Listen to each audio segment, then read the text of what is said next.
Tu me parles? Taxi Driver n'était pas juste un portrait brutal du déclin urbain, c'était une cocotte minute psychologique qui a failli briser sa troupe. Derrière le volant de la folie de Travis Bickle, des pannes d'armes à feu, des avertissements FBI, des accès de colère explosifs et un jeune acteur au milieu. Ce qui ressemblait à un chaos maîtrisé à l'écran était souvent un désastre caché dans les coulisses. Voici 20 faits étranges sur un chauffeur de taxi tiré d'opérations de surveillance réelles, ainsi que des blessures subies par le casting, et un moment terrifiant où Martin Scorsese a envisagé de tuer quelqu'un pour de vrai. Attendez aussi le fait bonus. Cela implique une connexion vraiment très réelle et fortement troublante avec une tentative d'assassinat présidentiel. Attachez vos ceintures, allons-y, accélérons. Toi qui me parles, la scène n'était pas dans le scénario. Cette réplique emblématique a été totalement improvisée. Le scénario original de Paul Schrader n'incluait jamais que tu me parles. Pendant le tournage, Martin Scorsese a demandé à De Niro de jouer avec la scène du miroir et De Niro. Inspiré par le bavardage scénique de Bruce Springsteen, il a livré la phrase déjà légendaire. Ce que le public ignorait, c'est que Scorsese tourna la caméra plus de 15 minutes pendant que De Niro expérimentait. Ce n'était pas du jeu d'acteur, c'était Travis Bickle qui prenait forme en temps réel. Scorsese l'appela le moment où Travis est devenu dangereux. La scène était si électrisante que l'équipe aurait applaudi après la prise. 2. Robert De Niro a conduit un taxi pour de vrai afin de jouer. Travis Bickle, De Niro a obtenu un vrai permis de taxi à New York et a effectué des quarts de nuit de 12 heures entre d'autres engagements d'acteurs. Il a pris de vrais passagers. Dans les semaines qui ont précédé le tournage, les personnes s'écartent n'ont pas reconnu l'homme qui venait de remporter un Oscar pour Le Parrain de 2. Il aurait gagné 35 $ par nuit. Mais ce n'était pas toute une question d'argent. De Niro voulait devenir invisible pour sentir ce que Travis ressentait au volant, observant la décadence. Le jeu d'acteur n'a pas seulement façonné le rôle. Il s'est infiltré dans l'expression de Niro. Psycho 3. Jodie Foster n'avait que 12 ans et cela déclencha une enquête du FBI et suscita un grand débat public. Jodie Foster interprétait Iris, la jeune fille de 12 ans dotée d'une confiance inquiétante. Mais ce rôle était si controversé qu'il déclencha une enquête du FBI sur l'exploitation des mineurs pour protéger sa sœur d'accueil. Connie, la sœur aînée, fut doublure dans des scènes explicites, ce qui fut encore plus choquant. Foster a dû suivre une séance hebdomadaire pendant le tournage chez un psychologue ordonné par le tribunal en raison du traumatisme du rôle. Cela a laissé des traces émotionnelles longtemps. Scorsese s'est battu pour garder Foster dans le rôle. La sanitisation d'Iris détruirait le réalisme. Il n'a pas seulement gagné, il a déclenché une guerre culturelle. Bernard Herrmann est mort juste après avoir composé la musique du film. Bernard Herrmann, connu pour Psycho et Citizen Kane, a achevé la partition de Taxi Driver et est mort le lendemain. Il est décédé dans son sommeil le 24 décembre 1971, faisant de Taxi Driver son dernier travail. Herrmann rejeta le thème jazz précoce du film et composa plutôt une partition obsédante et ambiguë reflétant l'esprit fracturé de Bickle.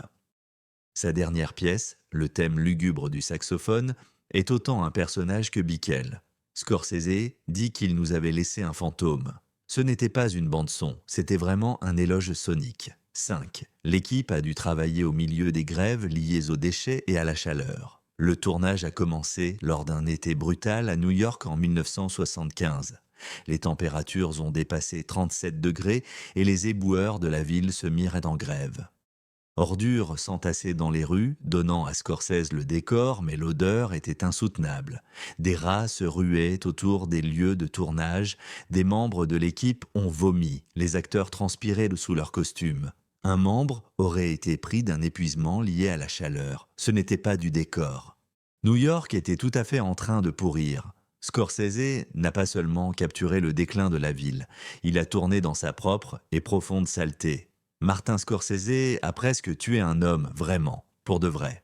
L'une des histoires les plus perturbantes du tournage concerne Scorsese lui-même. Lors de la fusillade finale où Travis est censé tuer Spore, le proxénète Scorsese aurait dit à l'acteur Harvey Keitel. Il voulait employer une munition réelle pour voir ce qui arriverait. Que passerait? Les membres de l'équipe l'ont arrêté. Plus tard, Scorsese avoua qu'il était dans un espace mental sombre et obsédé par la violence. Pendant le tournage, il s'est même glissé dans un caméo en mari jaloux, fantasmant sur le meurtre. Ce n'était pas seulement Travis Bickle qui craquait. Scorsese démêlait 27. La MPAA a imposé un changement de couleur pour éviter une classification X. Le bain de sang climactique a failli valoir à Taxi Driver une classification X. La MPAA a trouvé le niveau de gore perturbant et irresponsable. Pour conserver la classification R, Scorsese a dû désaturer la couleur, atténuer le sang jusqu'à un brun boueux. Ce que le public a vu n'était pas artistique, c'était de la censure. Scorsese s'est battu, mais il a fini par céder pour éviter les problèmes de distribution. Des années plus tard, il a affirmé préférer le regard vidé. Cela le rendait plus surréaliste, dit-il. Mais ne vous trompez pas, la fin devait être baignée de rouge vif. Elle était atténuée, pas relevée. 8. Keel a réécrit le rôle de proxénète. Au début, le rôle du proxénète était écrit comme un petit rôle peu actif. Mais Keel l'a bien transformé en un manipulateur des rues avec charisme et menace. Il a même suivi de vrais proxénètes dans Hell's Kitchen à New York pour saisir le jargon. Keel réécrivit la plupart de ses répliques et ajouta des gestes obsédants qui rendèrent les scènes avec Jodie Foster encore plus perturbantes. En une prise, il a improvisé un monologue tout en dansant avec le personnage de Foster, ce qui a laissé tout le plateau silencieux. Ce n'était pas seulement du jeu, c'était du danger. Le titre Incarnate ne faisait pas de sport. Il devint lui neuf. L'idée de la crête iroquoise est née d'un vrai vétéran du Vietnam, Travis, dont la transformation choquante y compris sa crête iroquoise rasée. Ce n'était pas dans le scénario. L'idée vient d'un vétéran du Vietnam. Scorsese consulté. Il dit à Scorsese que des soldats en mission suicide se rasèrent la tête en mohawk, signe qu'ils n'espéraient pas revenir. De Niro a aimé le symbolisme et l'a imposé. La production a utilisé une calotte chauve avec de vraies extensions de cheveux. La coupe mohawk n'était pas seulement un choix de style, c'était véritablement une condamnation à mort. Quand Travis est entré tranquillement dans ce rassemblement, il n'était plus vivant, il était déjà parti. La 10e guerre civile a failli éclater à cause de la faim tout simplement. Allez-y, aimez vraiment et abonnez-vous, car celui-ci montre à quel point Taxi Driver était sur le point de s'effondrer. Paul Schrader voulait que Travis meure dans une pluie de balles. Scorsese a accepté, mais les producteurs ont exigé une fin où le héros survit pour vendre plus. Le résultat fut ce plan final ambigu montrant le regard dans le rétroviseur. Schrader l'a qualifié de traîtrise du personnage de Niro. On disait que Scorsese hésitait, puis finalement accepta un compromis. La fin n'est ni triomphante ni tragique. Cela laisse les spectateurs mal à l'aise, d'où ils demeurent longtemps dans l'esprit. Mais ne vous y trompez pas, le chauffeur de taxi a failli finir dans le sang et le silence. Sa mère, Catherine Scorsese, apparaît brièvement comme passagère dans le taxi de Travis. Son père, Charles, aidait en coulisses, préparant des expressos pour l'équipe et apportant un soutien émotionnel lors des tournages nocturnes.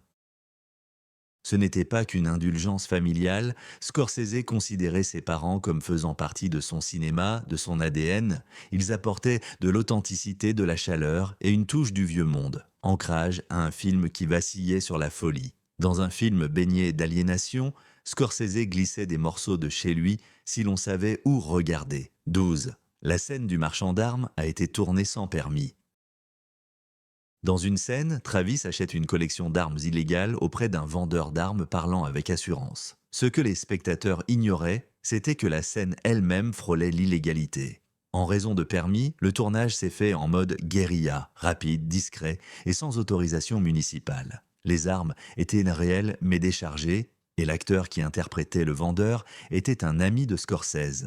Bloc d'intention sans expérience préalable du cinéma, l'équipe était sur le tout au long du tournage. Peu d'interruption du tournage, mais ils ont tout juste obtenu la prise. Pas de magie au studio. C'est le stress, Paul Schrader a écrit le scénario pour un fondamental, et aussi Paul Schrader a écrit Taxi Driver, lorsqu'il décrit lui-même comme une hémorragie émotionnelle vivant dans sa voiture, accro à l'alcool et vivant contre la solitude. C'est le graphe 138. À de concession sans expérience préalable du cinéma, l'équipe était sur le tout au long du tournage. Peu d'interruption du idée au tournage, mais ils ont tout juste obtenu la prise. Pas de magie au studio. C'est le 13, Paul Schrader a écrit le scénario pour un fondamental, et Schrader a écrit Taxi Driver, lorsqu'il décrit lui-même comme une hémorragie émotionnelle vivant dans sa voiture, accro à l'alcool et vivant contre la solitude. C'est la 132. Nos scène, réduction effectuée, retrait le scénariste de Schrader au Schrader, tout en conservant le sens. Référence claire Schrader auteur. Maintien des noms propres et concept. NYPD, Taxi Driver, c'est le 13, pour préserver l'utilité sémantique. Fin de concession sans expérience préalable du cinéma, l'équipe était sur le tout au long du tournage. Peu d'interruption du NYPD au tournage, mais ils ont tout juste obtenu la prise. Pas de magie au studio. C'est le 13, Paul Schrader a écrit le scénario pour un fondamental, et Schrader a écrit Taxi Driver, lorsqu'il décrit lui-même comme une hémorragie émotionnelle vivant dans sa voiture, accro à l'alcool et vivant contre la solitude.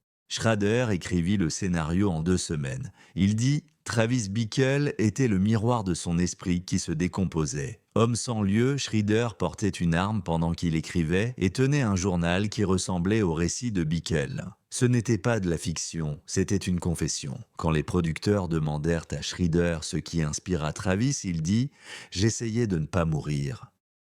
La noirceur n'était pas écrite, elle était vécue. 14 proxénètes et prostituées ont été embauchés comme figurants. Scorsese voulait l'authenticité et il l'a obtenue. Plusieurs figurants des scènes d'arrière-plan de Times Square étaient de vrais travailleurs et proxénètes qui faisaient tourner le quartier. La production les paya. Les minimums du SAG&D leur ont demandé de faire ce que vous faites d'habitude. Cela brouillait la frontière entre le documentaire et le drame. Certains figurants se sont même proposés de consulter le personnage de Jodie Foster, ce qui a poussé l'équipe à mettre une sécurité accrue sur le plateau. Ce n'était pas du jeu, c'était de l'observation. La sordidité et le réseau urbain de New York des années 1970 n'avaient pas besoin d'être recréés. Il était déjà là, attendant d'être filmé. Le sang était fait de sirop de maïs et de colorants. Le climax ultraviolet exigeait des gallons de faux sang pour les effets. L'artiste Dick Smith utilisait un mélange visqueux de sirop de maïs et colorant pour simuler des éclaboussures sans d'allure sanguine. Mais sous les lampes, la masse était si épaisse et chaude qu'elle a commencé à fermenter vite.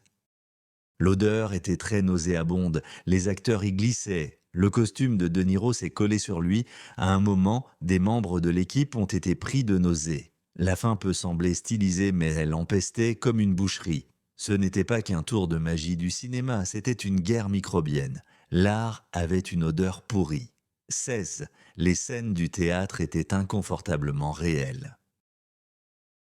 Les fréquentes visites de Travis dans des théâtres pour adultes n'étaient pas tournées sur un plateau. Scorsese a tourné dans de vrais cinémas sur la 42e rue, capturant l'atmosphère sordide de l'époque où les propriétaires des théâtres n'autorisèrent le tournage que pendant les heures creuses. Ainsi, les scènes ont été tournées à 2 heures du matin sur des sols collants, des murs moisissants et des taches douteuses. La distribution et l'équipe auraient été mal à l'aise, surtout Sybil Shepherd qui filmait sa scène à seulement quelques pieds de l'écran en jouant de vrais films pour adultes. L'effet a pleinement fonctionné. Regarder Travis dans ce théâtre donne une impression de malaise car c'était immoral. La honte était réelle et l'objectif ne clignotait pas. 17. Robert De Niro portait son arme partout pour rester dans le rôle. De Niro a emporté l'obsession de Travis pour les armes hors du plateau. Il garda les accessoires dans son taxi, bien sous sa veste pendant les pauses. Les armes étaient désarmées, mais semblaient être réelles. Un incident faillit tourner au désastre. Quand De Niro entra dans un dîner pendant une pause et oublia de dissimuler l'arme, un passant cria et appela la police. L'équipe est intervenue à temps. Plus tard, De Niro a admis avoir brouillé fortement la frontière entre le personnage et le moi. Ce n'était pas de la préparation, c'était de la possession. Travis n'a jamais vraiment quitté son poste. 18. Le film a été hué à Cannes, puis a remporté la Palme d'Or. Quand Taxi Driver a été présenté à Cannes en 1976, la réaction a été complexe. Le public a vraiment hué pendant l'affrontement final, certains critiques l'ont jugé inutilement vil, mais le jury dirigé par Tennessee Williams a vu du génie. Le film a remporté la Palme d'Or, l'honneur du festival. De retour en Amérique, il divisa critiques et publics. Certains l'ont qualifié de chef-d'œuvre, d'autres l'ont trouvé dangereux. Mais avec le temps, Taxi Driver incarne l'avant-garde du cinéma. Il ne cherchait pas les applaudissements. Il mérita ses cicatrices et reçut une couronne. 19. Travis Bickle. Cela reposait sur un vrai tueur. Schrader s'inspirait de Travis, en partie d'Arthur Bremer, l'homme qui tenta d'assassiner le candidat président George Wallace en 1972. Le journal de Bremer et le journal de l'assassin reflétaient les divagations de Travis, solitaire, délirant et violent. Schrader a admis avoir repris directement le plan psychologique. Bremer voulait devenir célèbre. Il voulait surtout compter. Tout comme Travis, lui aussi, la connexion était tellement inquiétante qu'elle inspira plus tard un crime imitatif, mais nous en parlerons dans le fait bonus pour l'instant. Comprenez ceci s'il vous plaît. Travis Bickle n'était pas né dans la fiction, il a été tiré de l'obscurité de la vie réelle. Le 20e Scorsese, le montage final a failli être perdu à cause de la violence. Quand Columbia Pictures a vu le montage final, les dirigeants paniquèrent. Ils voulaient d'importantes retouches au point culminant sanglant, soutenant que cela était moralement irresponsable. Scorsese répliqua, il leur dit que couper la violence trahirait l'ensemble de l'arc narratif. Finalement, il proposa d'ajuster seulement l'étalonnage des couleurs du sang, et rien d'autre. Columbia a cédé, mais de peu. Ils ont insisté sur des protections juridiques, des avertissements et des clauses de non-responsabilité pour les sorties internationales. Le film est sorti intact, mais de justesse. Travis Bickle a survécu à l'histoire, mais le chauffeur de taxi a failli ne pas survivre à Hollywood. Fait bonus, le film a inspiré une tentative d'assassinat réel en 1981. 5 ans après la sortie du chauffeur de taxi, John Hinckley Jr. a tenté d'assassiner le président Ronald Reagan. Sa motivation était son obsession pour Jodie Foster. Hinckley avait vu Taxi Driver à plusieurs reprises et était obsédé par la façon dont Foster interprète Iris. Il la traquait à Yale et croyait que tuer Reagan l'impressionnerait. Tout comme Travis a tenté de tuer un homme politique pour sauver Iris, le FBI a retracé le comportement de Hinckley dans le film. Les frontières entre fiction et réalité se sont effondrées. Hollywood avait engendré un monstre qu'il n'avait jamais prévu. Le film était devenu une preuve, l'héritage était devenu dangereux. Taxi Driver n'était pas qu'un film, c'était une mine mentale déguisée en ciné. Il a déterré le côté sombre de l'Amérique, a tenu un miroir sur le déclin urbain et a osé inviter le public à regarder la folie.